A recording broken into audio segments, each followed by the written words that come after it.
తను పంపిన best coat ఏంటి? మెసేజ్ చేసేదన్నారుగా. చాలా ఉన్నాయండి. ఒకటి చెప్పండి. గుర్తులేవండి, మీనింగ్ గుర్తుంది, ఎగ్జాక్ట్గా గుర్తులేవట. అంటే నాకు ఒక పాయింట్ ఆఫ్ టైంలో, అంటే మా సినిమాలో ఒక డైలాగ్ ఉంటుందండి, ప్రేమం 3rd ఎపిసోడ్లో, జీవితంలో అన్నిటికన్నా గొప్పది ఏంటంటే అవకాశం.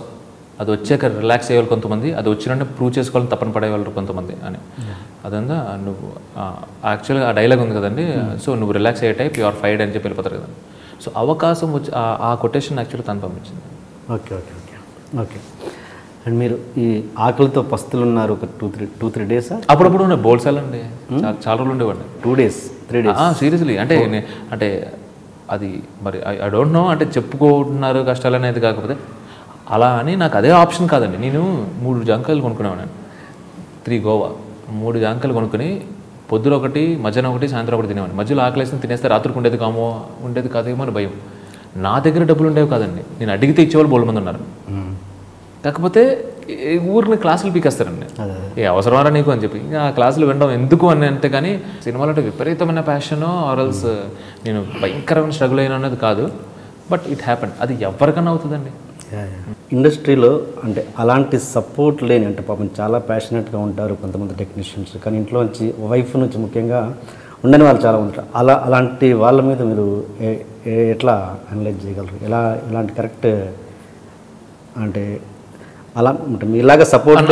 పాపం వాళ్ళు చాలా ప్యాషనెట్గా ఉంటారు, ఇంట్లో మాత్రం సపోర్ట్. ఇంట్లో అంటే పేరెంట్స్. నేను మీతో ఒక మాట అన్నా, అంటే hard work, smart work, patience ఎంత ఇంపార్టెంటో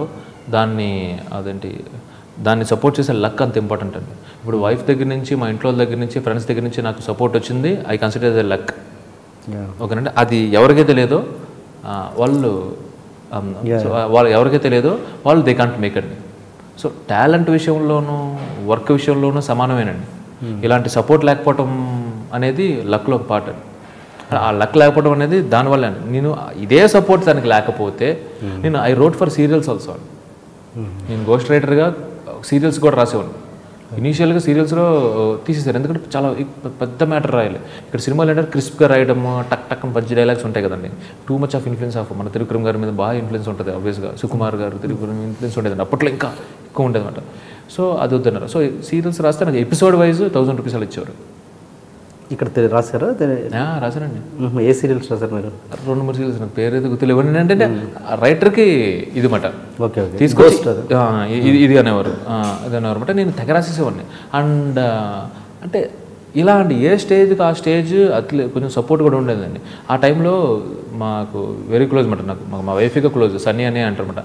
ఆయన ఏంటంటే he's director for TV shows ఉంటాయి కదండి, సరిగమప అవి ఉంటాయి కదండి. తమ్మారెడ్డి బాలాజీ గారు ప్రొడ్యూసర్ అనమాట జీతులు. దానికి కూడా నేను రాసేవాడిని. ఓకే. దానికి అఫీషియల్ ప్లే చాలా బాగుండేది, మళ్ళీ రెస్పెక్ట్ అన్నీ ఉండేమాట. అండ్ ఈ సీరియల్స్ తెగ రాసేవన్నమాట, చాలా ఎక్కువ రాసేస్తున్నప్పుడు కూడా అమ్మాయి ఈ మంతే కాదు నెక్స్ట్ మంత్ కూడా గడిచిపోతుంది. అంటే నాట్ ఓన్లీ సర్వైవల్ కదండి, మనకి షికారులు, పార్టీస్ ఇవన్నీ కూడా ఉంటాయి కదా. సో మనకు డబ్బులు కావాలి కదా అని చెప్పి తెగ రాసేవాడిని.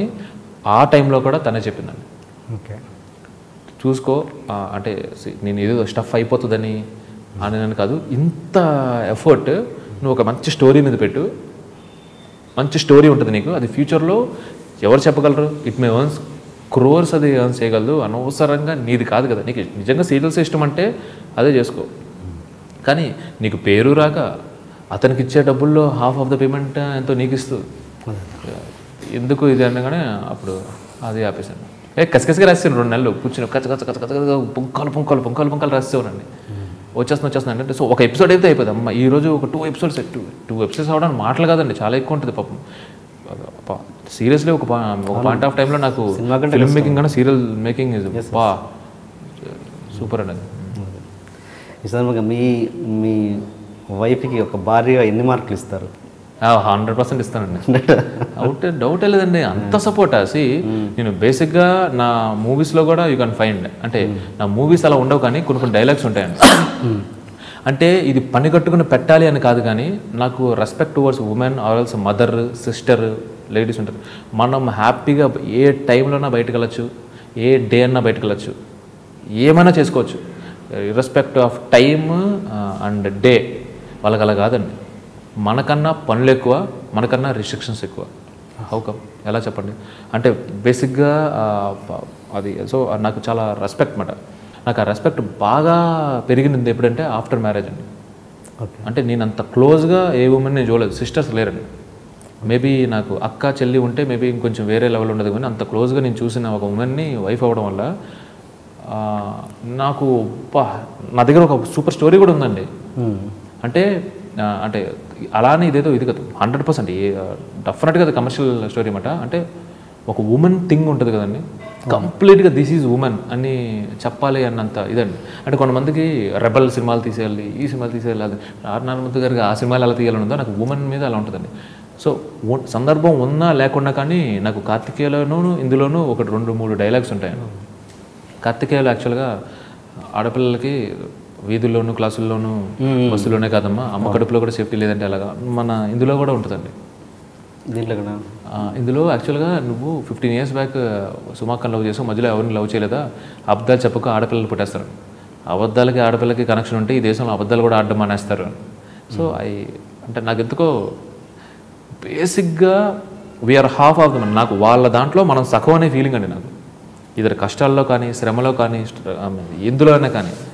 అండ్ దే ఆర్ గివింగ్ మనకి లవ్, బర్త్ అన్నీ ఇవ్వడం. దేవుడు మనకి జన్మనిచ్చాడా లేదో నాకు తెలియదు కానీ అండి 100% బిలీవ్ చేసేది ఏంటంటే మన అమ్మ జన్మనిస్తుందండి. సో నాకేంటంటే నేనేదో సెంటిమెంటల్ ఆ రకంగా కూడా కాదండి, నేను చెప్తున్నా కదా ఓవర్ ఇన్ఫర్మేషన్, దాని గురించి ఎక్కువ ఆలోచించడం వల్ల ఏమో.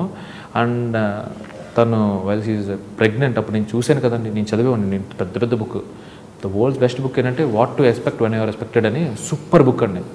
ఆ బుక్ మొత్తం చదివామన్నమాట. నాకు ఈచ్ అండ్ ప్రతి నర్వ్, ప్రతి బోన్, ప్రతి హార్మోన్ ఎలా చేంజ్ అవుతుందో నాకు తెలుసండి. నేను ఆల్మోస్ట్ ఒక గైనిక్ అయిపోయిన ఆ టైంలో. సో ఆబ్వియస్గా అందరూ మా మదర్ కూడా నన్ను అలాగే కన్నారు, ఆబ్వియస్గా ఎవరికన్నా కానీ అలాగ అంటారు. కానీ నేనంత క్లోజ్గా ఆ టైంలో చూసేసరికి నాకు రెస్పెక్ట్ ఓవర్ సార్ పెరిగిపోయిందండి. సో తప్పు ఏ విషయంలో అయినా కానీ, తప్పు తందైనా, అది ఫ్యూచర్లో అయినా, అది గతంలో అయినా, ఏమైనా కానీ అసలు I respect her because she's a mother. అంతేనండి, ఒక మదర్హుడ్కి ఇచ్చేయచ్చండి రెస్పెక్ట్. నేను కొంచెం ఎక్కువ ఎమోషన్ అవుతుంది, ఎందుకంటే నేను మా మదర్ మీద నాకు రెస్పెక్ట్ పెరిగిపోయింది. నాకు అప్పటి వరకు అమ్మ ఇష్టం, నాన్న ఇష్టం, ఎందుకంటే చిన్నప్పటి నుంచి నాకు అడిగింది కొనిపెట్టారు, తినిపించారు. సో మదర్ ఫాదర్ అంటే బేసిక్గా ఒక రెస్పెక్ట్, ఒక ఇష్టం, ఒక ప్రేమ ఉంటుంది కదండి. అది నాకు అలా ఆ పార్ట్ వరకు ఉండేది. ఒక్కసారి ఎప్పుడైతే తను ప్రెగ్నెంట్ అయిందో ఆ ప్రాసెస్ అంతా నేను దగ్గర నుంచి చూశాను. అండ్ ఇంకొకటి ఏంటి, దీనికి ఇంకా ఎక్స్ట్రా స్టార్ ఏంటి అంటే తను జాబ్ కూడా చేశాడు. 25 kilometers వెళ్ళి మళ్ళీ 25 kilometers వెనక్కి వచ్చేదాన్ని. ప్లస్ ఇంట్లో ఆబ్వియస్గా మనం ఏం చేస్తామండి, అన్ని పనులు అలా చేస్తారు. ఆ పనులు చూసుకుంటూ నా కెరీర్కి ఎక్కడ మళ్ళీ ఇదవ్వకుండా చూసింది. అండ్ నేను బాగా క్లియర్గా ఆ బుక్ చదవటం, ఆ క్రాంప్స్, ఆ హార్మోనల్ చేంజెస్ అంటే నాకు క్లియర్గా తెలుసు అండి. ఆ ఇన్ఫర్మేషన్ అంతా ఉంది. సో మీకు లోపల ఎక్కడో కొంచెం నొప్పి వస్తుందంటేనే ఒక 1-2 hours డాక్టర్ దగ్గరికి వెళ్ళిపోతాం అనిపిస్తుంది.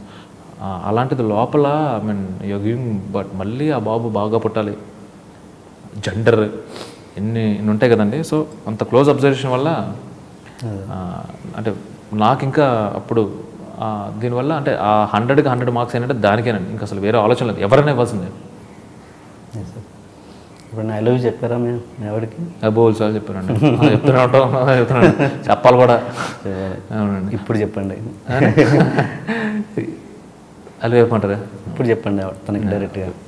అది అసలు సీరియస్లీ అండి, ఐ లవ్ యూ అనే ఆ చిన్న మాట అది సరిపోదండి. ఇంకా చెప్పాలంటే నేను నీకు రుణపడి ఉన్నాను, ఐ ఓ టు యూ. మా తల్లిదండ్రులకి నేను ఎంతలా రుణపడి ఉన్నానో నేను I owe to her. So అండి ఇంకా చెప్పాలంటే ఐ ఓ హర్ అంతే. సార్ అదే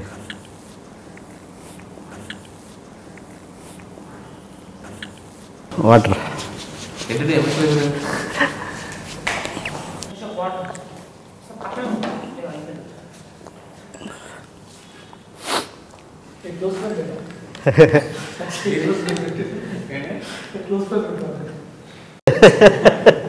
శివ షాక్ అవుతున్నాడు.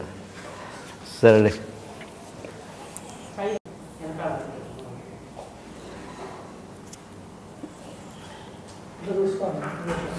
ఓకే చాలు రెడీ వదదు చాలు రెడీ.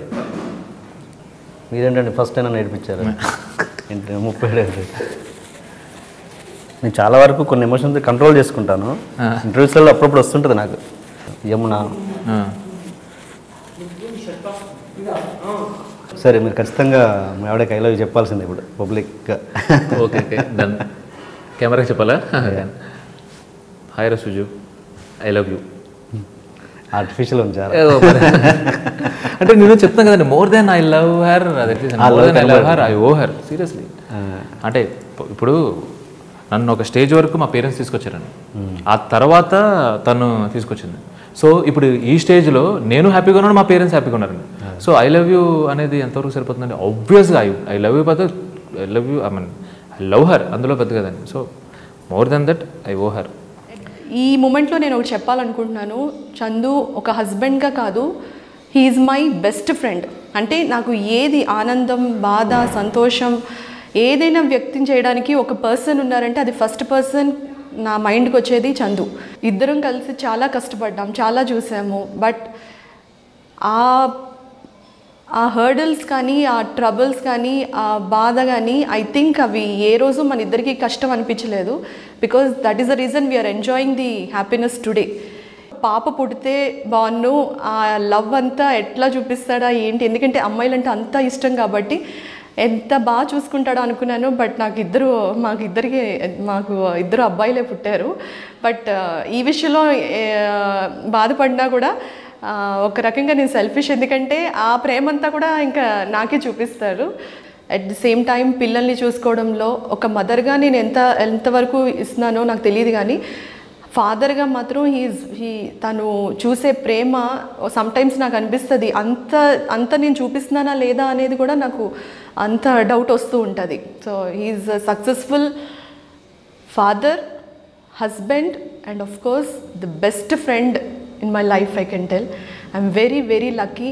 ఇంకో జన్మ అంటారు, అది ఉందో లేదో నాకు తెలియదు. ఉంటే మాత్రం ఐ ప్రే టు గాడ్ ఎప్పటికీ నువ్వే కావాలి. I really love you Chandu.